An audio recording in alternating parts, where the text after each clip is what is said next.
Hi, I'm Anjali Varma. Thanks so much for tuning in for Entrepreneurship and Lifestyle Tips. I am very excited to be with the author of the new book, Mom Boss, Nicole Feliciano. She's also the founder of Mom Trends. You can check out my video with Nicole on how she started that amazing brand and her tips for building up a blog and a brand in another video. But today we're going to be talking about Mom Boss, and obviously I love this topic because as a mompreneur, there were so many great tips that I got. So in the book, you talk about a couple of different personalities. So I took the quiz and I ended up being, I thought was really accurate, a brand builder, I think. That's the right categorization. But can you quickly maybe take us through what those three personalities are?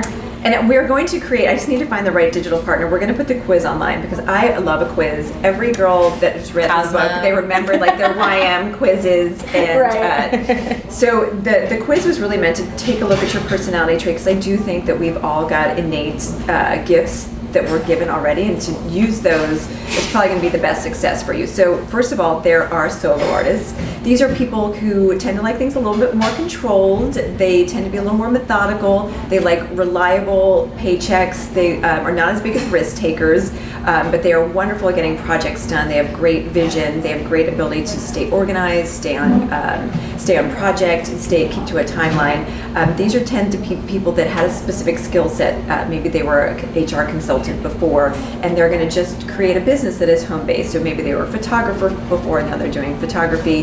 They do it from home. They have no intentions of hiring more people.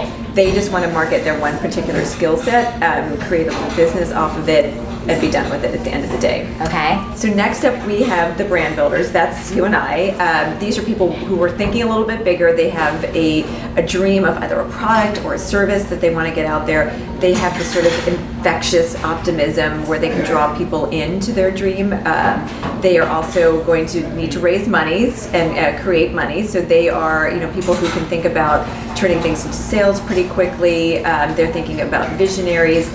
And they're really driven, ambitious people, big marketers, big thinkers, big dreamers, idea generators. And then the third group are teen moms, and this is probably the easiest one to get into. These are the ones who are always running the PTA, they're organizing the soccer carpools. These are women with huge networks, whether they know it or not. And for them, something like real estate is fantastic because they're tapping into the network that they already have. Or it could be social selling, something like direct sales. And I think that the opportunities for them are to use their network that they've already created. They already have trust, goodwill. They have all these great friendships, and they're a giver. And as long as they believe in the product they're giving, it's going to be a wonderful match. And they don't have to reinvent the wheel when it comes to the product, to setting up the structure. It's all there for them. And as big as they want to go or as little as they want to go, they can take it there. And Nicole has so many great tips. Once you've kind of figured out what that personality is, then she does a deep dive into kind of some of the more specifics of the ways to kind of start going after your dream of starting a business. But what I also love is that you're very honest. You have, I think it's a whole chapter on tough love. And I really appreciated that almost better because you can glorify kind of what this whole business track is like, but it's not all, fun and games. So can we talk a little bit about the realism and the tough love? Yeah, it is definitely not all fun and games, and there are often setbacks that you need to be really realistic about. I think so many women go in with the idea of the brand and the business, and they spend all the money on the branding and the setup and the flashy website without thinking about how they're going to turn a profit on this. And the nuts and bolts are you need to be able to turn a profit to turn your idea from a hobby into a business. And hobbies are great. Everybody needs a hobby, and there's nothing wrong with it. And I think there's a lot of women, specifically in my field, who get frustrated with blogging that they're not turning it into a profitable business. But when they set up their business, they didn't set it up to be a profitable one. They came up with the blog idea and they threw it all into branding and marketing without ever having the goals and the mission. Yeah. Right. So would that be one of your tips, I guess, is once you kind of have an idea, making sure that you have the mission and the goals to go along with it. Figure out how you're going to turn it profitable before you start sinking money into anything. So before if say it's a clothing line, figure out how you're going to, what your margins are going to look like before you buy that first batch of t-shirts. Because so many people get excited about the thing that they're going to make and the thing they're going to create that they don't look down the road. And anybody, Gwyneth Paltrow, I love her, great goop, but she's now 3 or 4 years into it and they're still losing money every year, and they just got another $3 million worth of funding to lose more money.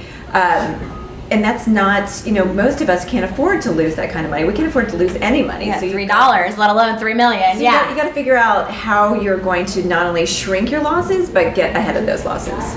Great. And you also talk about, I don't know if balance is the right word, but what are your tips, or how do you manage, I like to call it work-life harmony as opposed to balance, but any tips there or any thoughts on that? I think you can only take on so much. I say I can be balanced when I have two things, the typical balance scale. So when I'm handling work and family, things are going pretty smoothly. When I try to throw that third thing in, then it becomes juggling, and then things are really starting to get a little bit wacky. So do two things well, and then figure out where you can layer in the rest. And so one of my big tips is with the school stuff. I mean, so that's often something that we get asked to do with our time, is to volunteer at school, help out with school, and we all need to do it. But I make sure that my school time is super visible with my girls. So I will run the book fair, because I will help get to take the classes through the book fair and help set up, and I'm also passionate about books. I'll help on chaperoning field trips, even the bus field trips. I will do those because I'm with my kids. You can hang out, yeah. You're So killing two birds. As a working mom, I get the ability of helping the school out because they definitely need volunteers, but I also get to spend time with my kids. So it has to make sense. Those extra things that you throw onto your plate really have to make sense. Great. And then I love to ask mom bosses if you have a mantra, a mompreneur mantra, a quote, or kind of one last piece of advice that you would offer to all the mom bosses out there. I don't have any tattoos, no plans, to get one. But I've often thought of just writing on my arm sometimes, "Be here now." So whatever you're doing, try to be in that moment. So when I'm in a meeting with my employees, I want to give them the best, to make the best of everybody's time. We're all away from our kids, and we want to be able to generate the best ideas and long-term planning. And then when I'm with my kids, I want to play with them. I want to have these joyous moments with them and not be thinking about, work or what I should have been done. And the same thing for my husband. When we have date night, we try not to talk about scheduling of the children.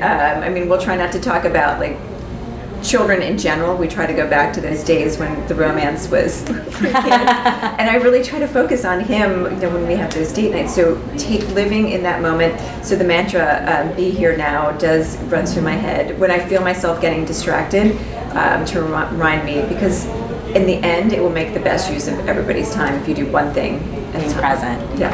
Perfect. Thank you so much. Thanks to Nicole Feliciano. Definitely check out her book, Mom Boss. You can find it online and or on her site, Mom Trends. And thank you for tuning in.